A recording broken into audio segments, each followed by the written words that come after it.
Hello hello everyone, আজ জামাই ষষ্ঠীর স্পেশাল ভ্লগ নিয়ে আমি চলে এলাম। আমি জানি আমার একান্ত কিছু মানুষেরা যদিও এই ব্লগটার জন্য প্রচণ্ড পরিমাণে অপেক্ষা করছিল। অ্যাকচুয়ালি আমার ভয়েসটা খুব খারাপ আসতে চলেছে কারণ আমার প্রচণ্ড পরিমাণে ঠান্ডা লেগেছে। প্লিজ একটু অ্যাকসেপ্ট করে নিও। এখানে সমস্ত আয়োজনটাই দিদা করেছে নিজের হাতে। হ্যাঁ, অবভিয়াসলি মা অনেক হেল্প করেছে, বোনও অনেক হেল্প করেছে। তো দিদা বাবাকে জামাই ষষ্ঠী খাওয়াবে এবং মা মায়ের জামাইকে জামাই ষষ্ঠী খাওয়াবে, সেই কারণে। তো জামাই ষষ্ঠীর দিন অ্যাকচুয়ালি এত আয়োজন করা হয়েছে। আমাদের বাড়িতে স্পেশালি জামাই ষষ্ঠী হয় 3 দিন ধরে। তবে চলো শুনে নেওয়া যাক কী কী হয়েছিল। বলো আজকে জামাই ষষ্ঠীতে কি কি রান্না করলে? জামাই ষষ্ঠীতে 500 মিল ভাজা। কি কি ভাজা আছে এখানে? কুমড়ো, করলা, পটল, কাঁকরোল, হুম কুমড়ো, বেগুন, মাছের মাথা দিয়ে ডাল, মুগ ডাল, খাসির মাংস, খাসির লাল লাল ঝোল আলু দিয়ে, তাই তো? আর পাতুরি, ইলিশ মাছের পাতুরি, পাতায় মোড়া ইলিশ মাছের পাতুরি, আর আমের টক। বাহ, খানে ভাত রান্না করা হয়ে গেছে। আর ফ্রিজ থেকে দিদা বার করছে স্পেশালি দিদার হাতে পাতা টক দই। বাহ, কি সুন্দর লাগছে তো দেখতে। তো তোমরা দেখতেই পেলে দিদার সকাল থেকে উঠে কী কী আয়োজন করেছে। আর এর থেকে বেশি রান্না করাও পসিবল, বাট এর থেকে বেশি খাওয়া মোটেও পসিবল না, যা গরম পড়েছিল ধারণার বাইরে। বাবাকে এখানে সাজিয়ে গুছিয়ে সব সুন্দর করে দেওয়া হয়েছে খেতে, কিন্তু তার মধ্যে থেকে বাবা সব 50% করে মায়ের জন্য তুলে রেখেছিল, যাকে এক কথায় বলে পতি পরমেশ্বর ভোগ। যাকে সেটা পরের কথা। ভেবেছিলাম এই ভ্লগটা তোমাদের সাথে শেয়ার করব না, বাট এই সাজানো এত আয়োজন আমি ভিডিও করি সেই কারণেই।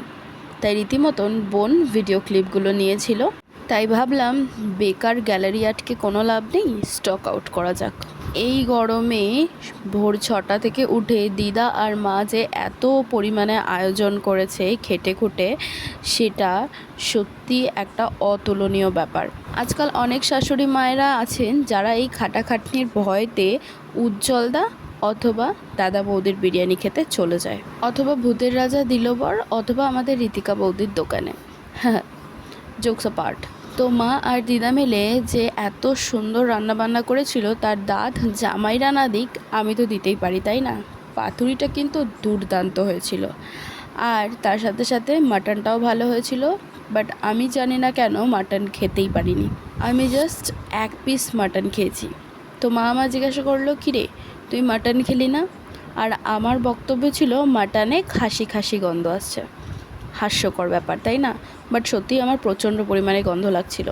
তবে ইলিশ মাছ এবং মাছের মাথা দিয়ে মুগের ডালটা কিন্তু দুর্দান্ত লেগেছে। তবে চলো তোমাদের পাতুরিটা ওপেন করে দেখাই। দিদা পাতুরিটা তৈরি করেছে ইউনিক স্টাইলে, যদিও দিদা এই পাতুরিটা প্রথমবার ট্রাই করেছে, ইউটিউব দেখে নয়, নিজের কেরামতিতেই তৈরি করেছে। আমরা এই যুগের মানুষ বাবা, যে কোনো জিনিস আমাদের বললে আগে ইউটিউব ঘাঁটতে হবেই অথবা গুগল করতে হবে, কিন্তু সেকালের মানুষেরা একটু আলাদা ছিল। পাতুরি মানেই যে সর্ষে আর নারকেল, সেটা তারা খুব ভালো করেই জানে, এদেরকে আর ইউটিউব দেখাতে হয় না। ঠিক সেভাবেই তৈরি করেছে দিদা এই রেসিপিটা। তোমরা যদি চাও আমি পরে অবশ্যই দিদাকে বলবো তোমাদের করে দেখাতে। এবং শুধু ওখানেই শেষ নয়, সাথে ছিল বিভিন্ন রকমের রকমারি মিষ্টি, আর ছিল বিভিন্ন রকমের ফল, যেটা আমার বাবা একটু ছুঁয়েও দেখেনি। কত করে বলেছি দিদা তোমার জন্য সব কিছু স্পেশালভাবে তৈরি করেছে, একটু তো খেয়ে দেখো। বলল না, আমার পেটে আর জায়গা নেই, যতটুকু জায়গা আছে ততটুকুই তো খাবো নাকি। কথাটাও ঠিক, কী আর বলবো। দেখো, গোটা মাছের মাথা দিয়ে কিন্তু মুগের ডালটা তৈরি করেছে, একেবারে দুর্দান্ত। মাছের মাথা খেতে তো আমার অসাধারণ লাগে, আর এসব থাকলে কি মাটন লাগে। এবার আমার খাওয়া দাওয়া কমপ্লিট, শেষ পাতে একটু আইসক্রিম হলে কেমন হয়, তাই বোন আর আমি চলে গেলাম আইসক্রিম নিয়ে আসতে। দিদা আগের দিনই নলেন গুড়ের আইসক্রিম দোকানে অর্ডার করে রেখেছিল, সেটাই আমরা জামাই ষষ্ঠীর দিন নিয়ে এলাম আর কি। এক গামলা ফল আনা হয়েছে, যখন খুশি তখন খাও সেটাই হিসেবে। এটা নতুন কিছু নয়, প্রত্যেকবারের জামাই ষষ্ঠীতে দিদা আর বাবা মিলে গাদা গাদা ফল আনে। আমি এখানে জাম মাখা খাই। আর তোমাদের ভিডিওটা ভালো লাগলে লাইক কমেন্ট শেয়ার করো। আর এখানে কিন্তু শেষ নয়, আবারও আসছি।